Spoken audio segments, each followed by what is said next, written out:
There's a saying that I wanted to ask God about why there's so much suffering and cruelty and evil in the world, but I was afraid that he'd ask me the same. And this simple story, this saying, encapsulates the resolution in the CTMU to the problem of evil, the problem of suffering, why there is so much what seems like pointless suffering, not only in human life, but for animals and for other life forms, that it seems like if you take all that suffering into account, that you couldn't possibly say that there's a telos or a purpose or a meaning behind all of that.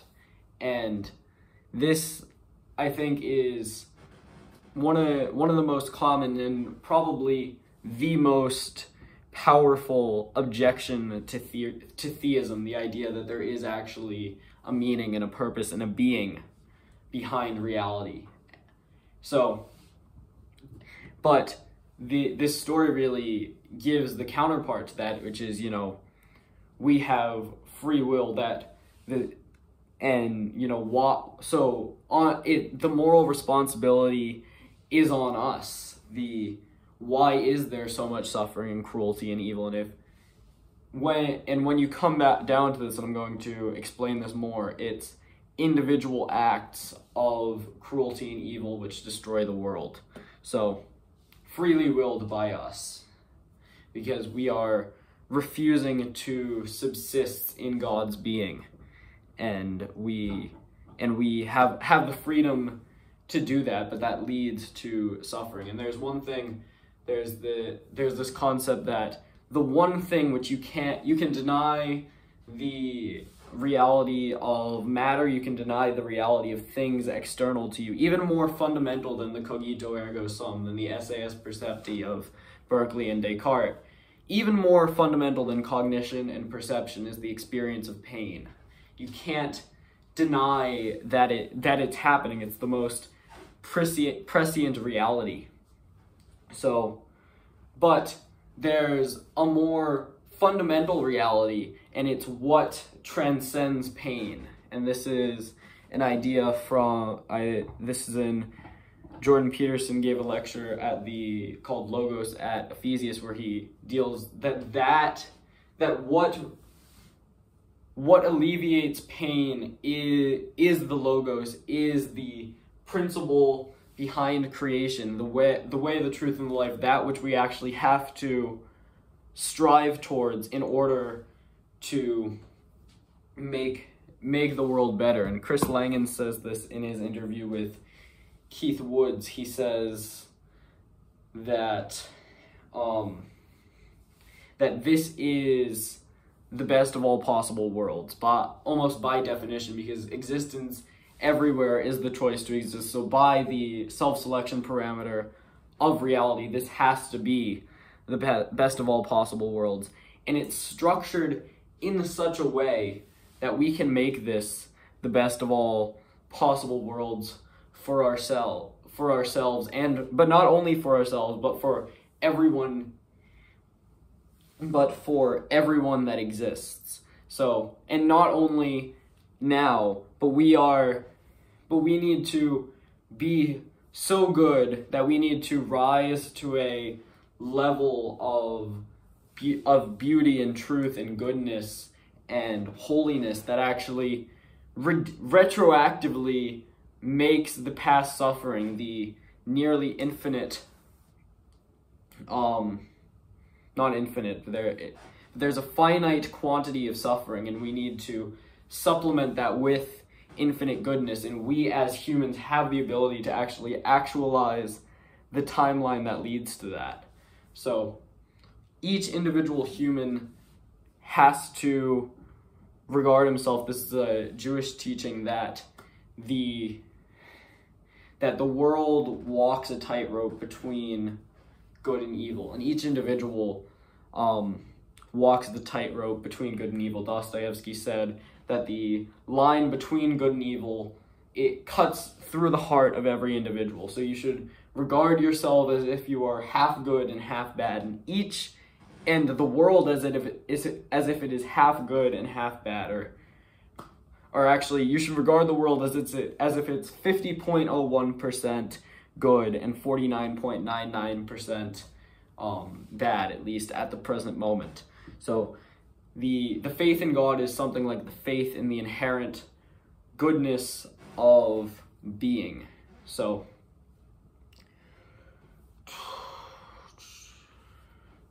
the faith in God is the faith in the inherent goodness of being. So this is similar to the leptogenesis concept in physics, that the fact that there's a little bit more matter than there is antimatter is what generates the universe. So one act of holiness, one act of unadulterated goodness can tip the scale not only for yourself, but for the entire world, and it keeps doing this. So your individual decisions are of divine importance, because what you do redeems the world, and we have to actually set up a system of ethics which couples consequentialism and deontology. That we have to set up a system of moral rules which are self-evident, which derive their own being from the goodness of human experience, from what transcends pain. We have to say what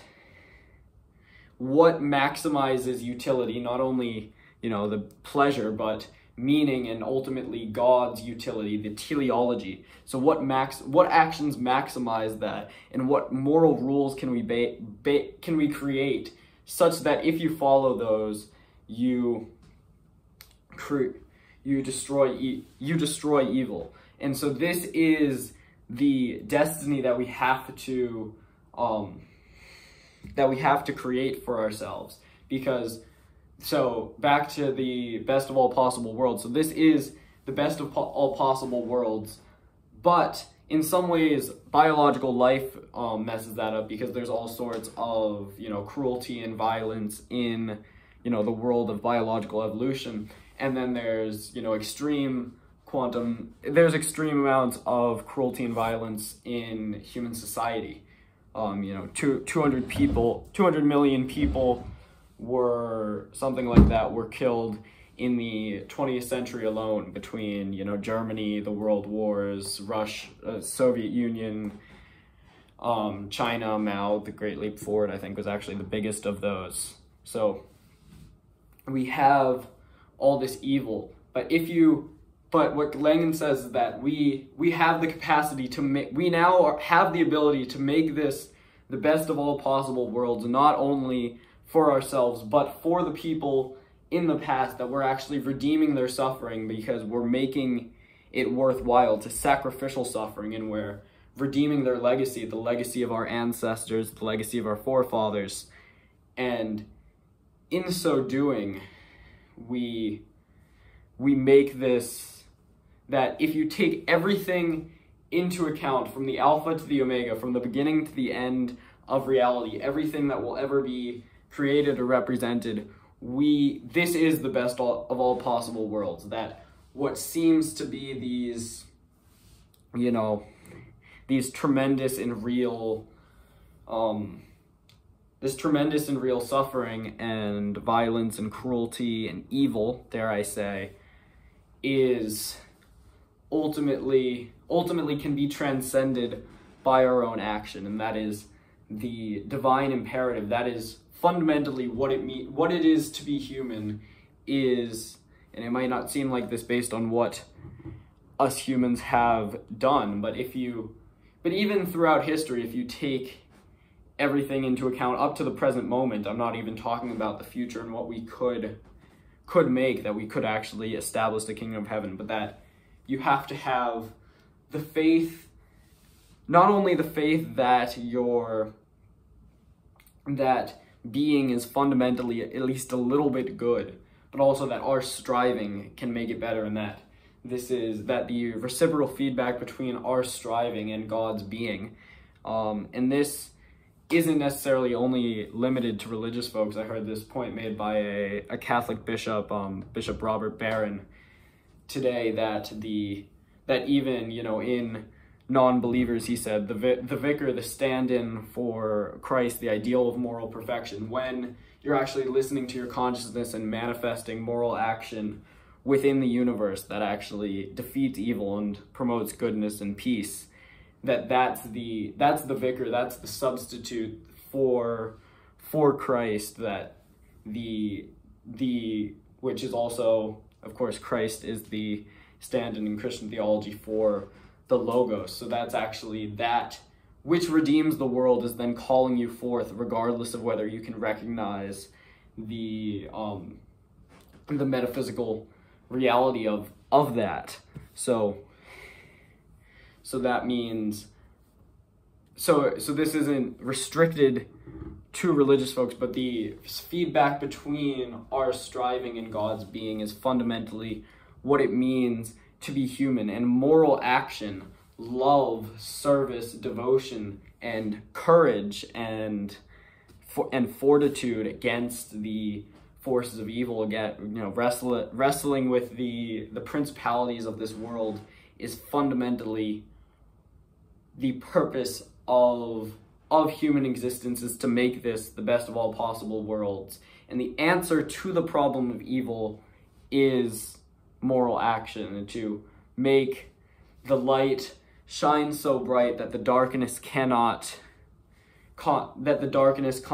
and that everything is redeemed, everything from the Alpha to the Omega, all of that it makes the suffering of humankind worthwhile because it's striving to something greater. So thank you. Let the light shine forth in the darkness. May the peace of our Father in heaven be upon you. Like and subscribe. Peace.